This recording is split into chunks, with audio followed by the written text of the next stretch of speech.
Right, this is a setup that's been about for years. I've been using helicopter setup for a long time, and I've also used helicopter setup with a very similar setup to this, so lead drops.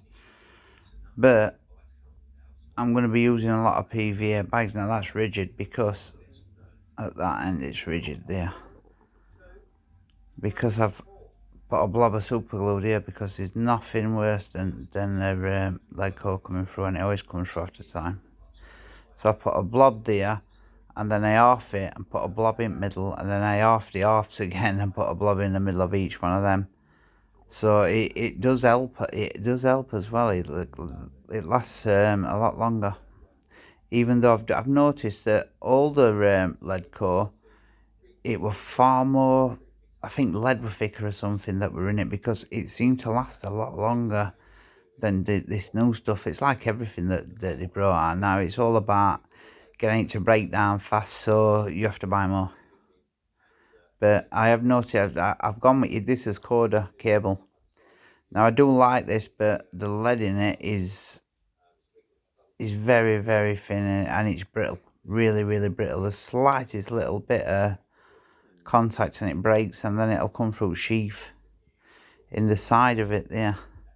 And all this I learned when I was fly fishing, because it's use a braided section about that long, a little bit longer, twice length for that actually, probably.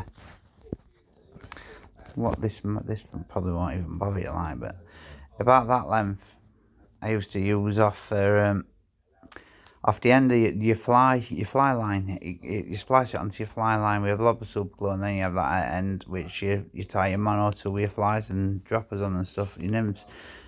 Now I've just spliced that.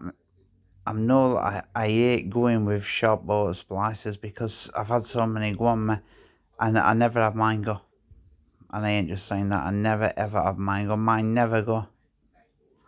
I'm not saying they've never gone, because they have, but it's not very often they go.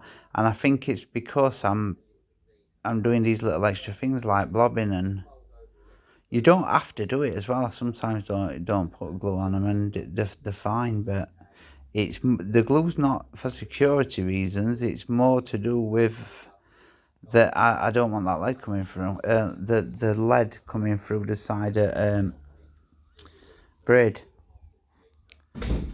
So that's lead setup that Coda were using it years ago, and Fox also do a version. Most of it's a right well known rig with PVA bags, and it's my favourite one with them. Where we're going, it's weedy, so I wanted an heavy lead, which is not really that heavy, but it's heavy enough as 2 ounce. And don't forget, they're going to be picking it up from heavy end as well, which is the broader side of it from this end.